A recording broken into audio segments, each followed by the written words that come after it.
Илија,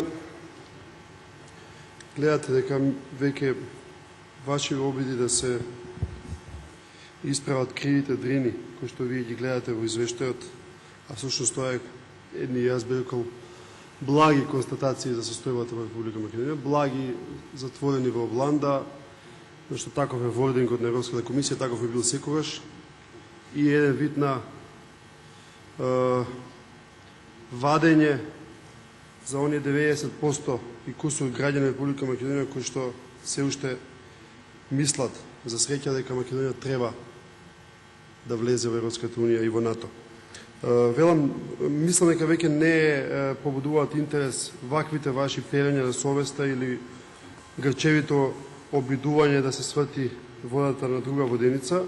Јас јавив само со една намера да го дозабетонирам, да го зацврстам пред граѓаните на Република Македонија фактот дека она што овој извештај го покажува, го детектира, го диагностицира е експлицитно, апсолутно експлицитно врзано со копенхашките критериуми. А тоа е владење на правото, демократија, сето она што спаѓа во корпусот на демократски придобивки. И кој ќе каже дека ние се обидуваме да нивелираме одговорноста помеѓу Грција и Македонија, апсолутно тоа е спинување за јавноста. СДСМ точно знае кој е изворот на проблемот во спорот со Грција. Да, тоа е Република Грција и 200 пати сме го кажале.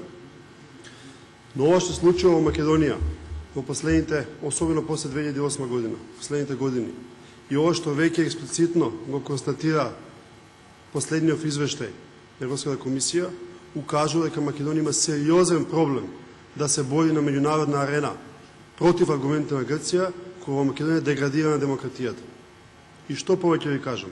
Медиуми, судство сраснато со партијата, нерегуларни избори, притвор, пресумпција на невиност, така натаму и така натаму. Тоа се копенхашки критериуми.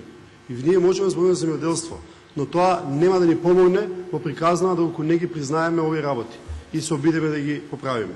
За жал нема да ги поправиме. Јас мислам дека следниот извештај на Европската комисија ќе има работен наслов да позевам филмска алегорија кога медиумите ќе стивнат, бидејќи после декември се очекува Никола Груевски да притисне до крај гасот на оваа недемократска влада и да ги затвори сите слободарски медиуми. Благодарам.